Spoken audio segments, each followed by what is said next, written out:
Hello friends, yesterday we have discussed the introduction of drying unit operation. Today we will start with the equipments of drying system. Basically, dryers are divided in two parts. The first one is direct dryer and the second one is indirect dryer. So, what is the difference between direct and indirect dryer? The basic difference is only that indirect dryer, the contact of the material to be dried and hot gases are direct, means hot gas pass through the material directly with the help of coils or etc. While in indirect dryer, no direct contact between material and hot air. So heating is provided by the metal wall only. So that's why it is called indirect dryer. So today we will start a new topic of a direct drying system, and the topic is tray dryer. Basically, tray dryer is a direct dryer which is also called as cabinet dryer or a compartment dryer. It is also called as batch dryer because it works on batch by batch. Here we can see that the outer look of dryer is just like a cabinet. It is a metal cabinet, insulated cabinet. But inside of this cabinet, we can see number of compartments are there. Number of trays are there, which are situated one above one. And directly all trays are stacked on racks.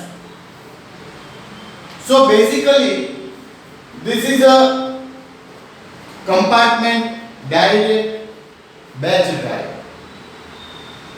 Here in this dryer, number of heating coils are provided.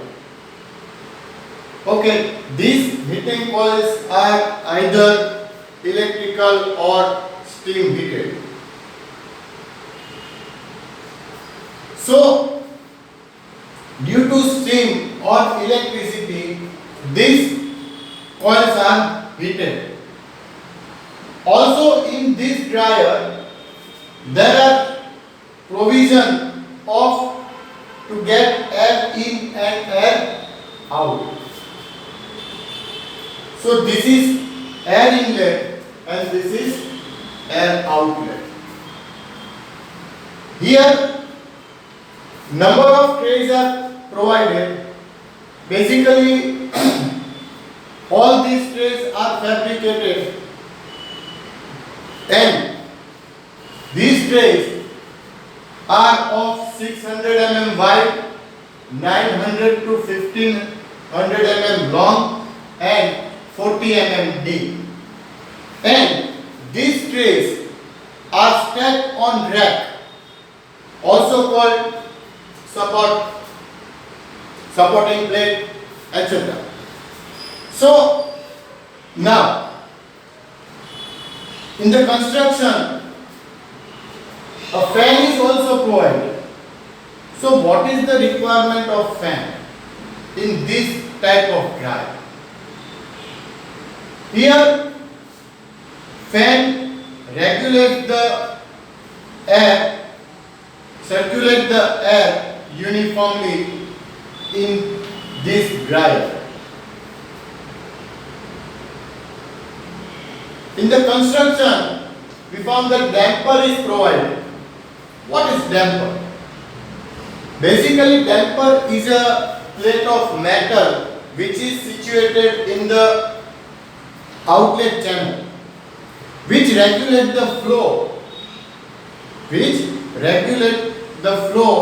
of discharge air. Because if the hot air discharge in more amount, then the temperature of this dryer decrease. And this is a very major problem.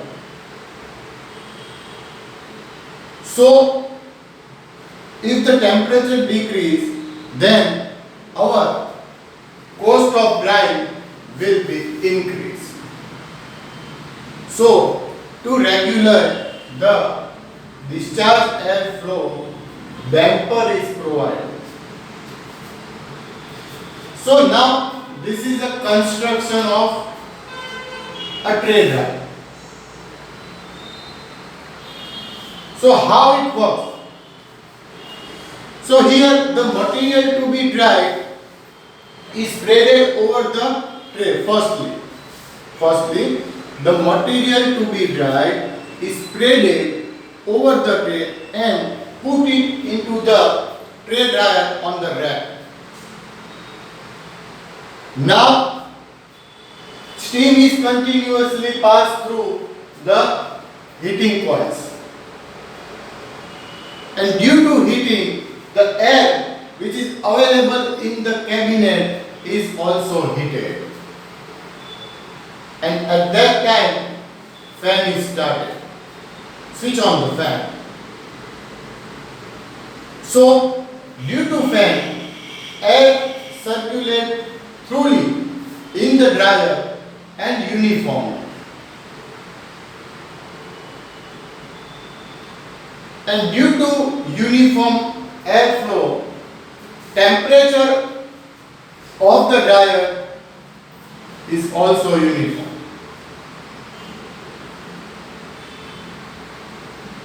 Due to hot air, humidity decrease and the moisture which is available in the wet feed also evaporated, or part of liquid is evaporated from the wet feed, and the air leaves the dryer from the discharge channel. So here, after completion of drying system,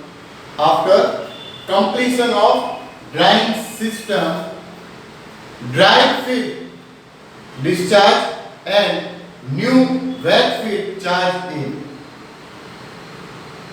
Because this is a batch dryer, it works batch by batch, not continuously.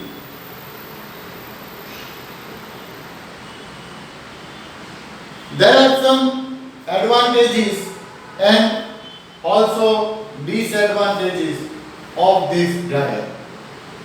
Basically, this is the cheapest direct dryer, and it requires very low space, easy in cleaning, and no loss of product during the drying cycle. So, there are 4 advantages of this tray dryer. Firstly, it relatively cheap, then it requires low space, then requires low maintenance cost, and the last, no loss of product or drying material. So what are the disadvantages of this dryer? Some disadvantages I would like to discuss.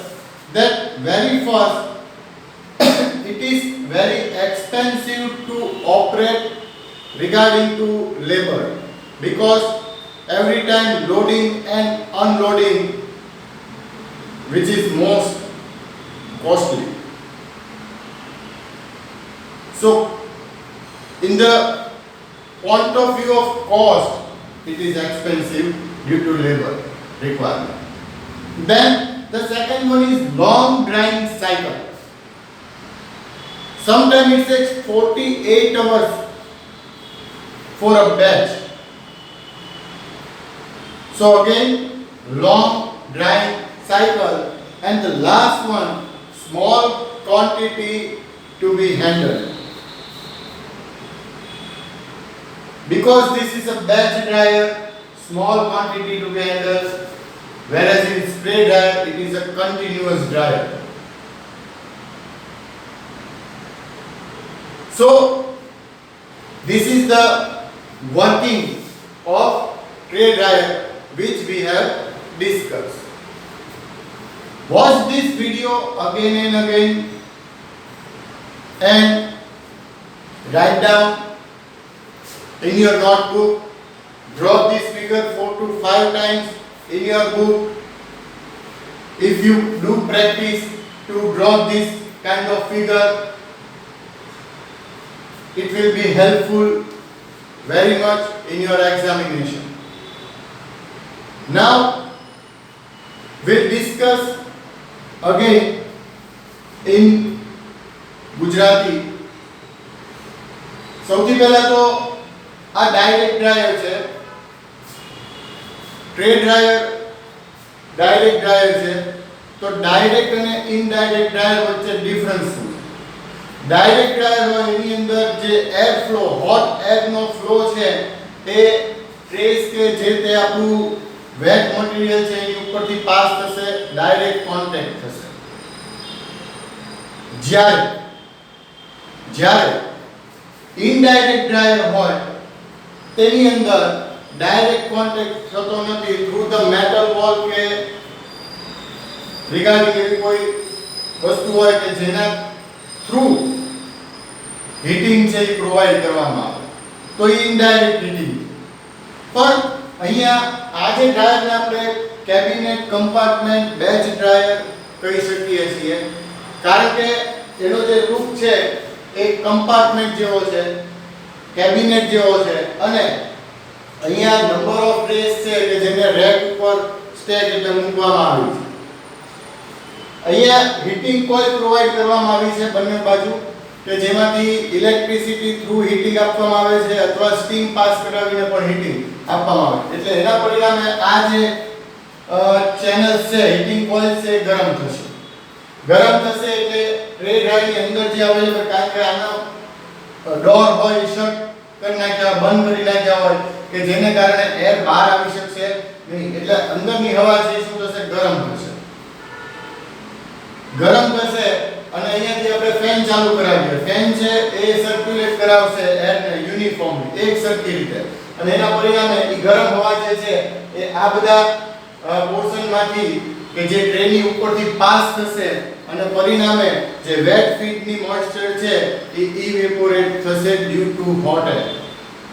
અને એ જે air છે બરાબર એ ધીમે ધીમે અહીંયાથી બહાર નીકળશે, કારણ કે કેબિનેટ ડ્રાયરની અંદર પ્રોવિઝન એર ઇનનું હોય અને એર આઉટનું હોય. જેટલી હવા બહાર જશે એટલી જ હવા અહીંયાથી અંદર આવશે, એર ઇન થશે. પણ વધારે પડતી જો ગરમ હવા બહાર નીકળી જાય તો ટેમ્પરેચરની અંદર પ્રોબ્લેમ થાય, શેમાં? ડ્રાયરની અંદર. અને પરિણામે એક સરખી રીતે ડ્રાઇંગ સિસ્ટમ ચાલે નહીં, સાયકલનો ટાઈમ વધી જાય તો આપણને મોંઘું પડે, કોસ્ટ વાઇઝ બહુ જ મોંઘું પડે. એટલે સતત ને સતત ગરમ હવા જો બહાર જતી રહે અને નવી અંદર રહે તો ટેમ્પરેચર જે પ્રમાણે આપણે વધારવું હોય વધારી શકાય નહીં. પણ કોઈને એવો પ્રશ્ન પણ થાય કે ભાઈ અહીંયાથી આપણે બંધ જ કરી દઈએ અને અહીંયાથી બંધ કરી દઈએ, અંદર પણ મોઇસ્ચર વાળી હવા ફરે તો જેમ જેમ મોઇસ્ચરનું લેવલ, કારણ કે ઇવેપોરેટ થશે તો એ મોઇસ્ચર છે એ શેમાં ભળશે? તો કે હોટ એરની અંદર ભળે. એટલે એર છે મોઇસ્ચર વાળી વધારે થઈ જાય તો પણ નકામું. એટલે અહીંયાથી આપણે ડ્રાય એર જે છે એ પણ અંદર લેવી જરૂરી છે. એટલે અહીંયા શું પ્રોવાઈડ કર્યું? ડેમ્પર. ડેમ્પર છે એક મેટલ પ્લેટ છે અને એ જે છે બરાબર એ એવી રીતના અહીંયા સિચ્યુએટેડ છે કે એ બહુ થોડીક માત્રામાં તે મોઇસ્ચર વાળી હોટ એર ને બહાર જવા દેશે અને એટલી જ માત્રામાં અહીંયા અંદર આવશે નવી કે જેથી કરીને ટેમ્પરેચર ઓફ ડ્રાયર જે છે બરાબર એ જળવાય એમાં કોઈ પ્રોબ્લેમ આવે નહીં અને આપણું કામ છે એ વ્યવસ્થિત રીતે થાય પણ તેમ છતાંય તે બહુ આનું ઓપરેટિંગ બહુ જ ઈઝી છે લો રિક્વાયરમેન્ટ સ્પેસની છે બીજું ખરીદવા જઈએ ત્યારે સસ્તું છે જરા કે મોંઘું નથી બરાબર પણ આની અંદર જે મેન્ટેનન્સ છે કે ક્યારેક કંઈક કોલનો પ્રોબ્લેમ થયો કે ફેનનો પ્રોબ્લેમ થયો તો ઇટ ઇઝ ઇઝીલી રિપ્લેસેબલ એમાં કોઈ પ્રોબ્લેમ નથી લો મેન્ટેનન્સ કોસ્ટ છે અને આમાં એકવાર બહાના બંધ કરી દઈએ શટ કરી નાખીએ પછી આખું કામ પતે એટલે આપણી પ્રોડક્ટનો ક્યાંય લોસ થતો નથી તો આ બધાના એડવાન્ટેજીસ છે તો ડિસએડવાન્ટેજીસ શું છે તો કે લેબર કોસ્ટ જેટલી વાર આપણે બેચ મૂકીશું એટલે એનું લોડિંગ કરવા માટે લેબર જોઈએ અનલોડિંગ કરવા માટે લેબર જોઈએ તો એનો મતલબ કે એના કારણે આપણને થોડું મોંઘું પડે છે બીજો પ્રોબ્લેમ એ છે કે એની ડ્રાઇંગ સાયકલ જે છે એ લાંબી છે કે ભાઈ એકવાર બંધ કરી તો ઘણીવાર 48 કલાકે પદાર્થ ડ્રાય થાય તો 48 કલાક સુધી તો we have to weight and watch આપણી પાસે બીજો કોઈ ઓપ્શન નથી તો ડ્રાઇંગ સાયકલ છે એ લાંબી છે કોઈ વાર 8 કલાકની હોય ઘણીવાર એવા કમ્પાઉન્ડ તો 2 કલાકમાં થઈ જાય પણ ડિપેન્ડ કેવો પદાર્થ છે એની અંદર મોઇસ્ચર કેવું છે એનું બંધારણ કેવું છે કે જેમાંથી મોઇસ્ચર ઇવેપોરેટ કેટલા સમયમાં થાય છે એટલે નંબર ઓફ થિંગ્સ છે પણ અને છેલ્લો પોઈન્ટ છે કે આમાં સ્મોલ ક્વોન્ટિટી હેન્ડલ થાય અહીંયા આપણે જે આ સિંગલ લાઈન છે તો એ ડબલ લાઈન કરી શકાય બરાબર 16 ની હોય 32 ની 32 પ્લેટનું હોય 16 પ્લેટનું હોય પણ એક એની લિમિટેશન આવી જાય કે એનાથી વધારે આપણે એમાં કામ લઈ શકતા નથી એટલે કે સ્મોલ ક્વોન્ટિટી હેન્ડલ થાય છે તો અહીંયા આપણે આજે આપણું જે ટ્રે ડ્રાયરનું કામ જે હતું એ પૂરું કર્યું નેક્સ્ટ લેક્ચરની અંદર આપણે સ્ટાર્ટ કરીશું ડ્રમ ડ્રાયર પણ ત્યાં સુધી આ ફિગર એટલીસ્ટ તમે દોરજો 4 થી 5 વાર દોરજો વિડિયો બને એટલી વધારે સ્માર્ટ જોજો કે જેથી તમારે લોકો માટે બેનિફિશિયલ રહે પરીક્ષાની અંદર આવી આકૃતિ દોરવાની હોય તો બહુ થોડીક મિનિટમાં દોરાઈ જવી જોઈએ જો પ્રેક્ટિસ હશે તો દોરાશે નહીંતર નહીં દોરે ઓકે તો આજે આપણે આટલું રાખીએ છીએ આવતીકાલે નેક્સ્ટ લેક્ચરમાં ડ્રમ ડ્રાયરથી શરૂ કરીશું થેન્ક યુ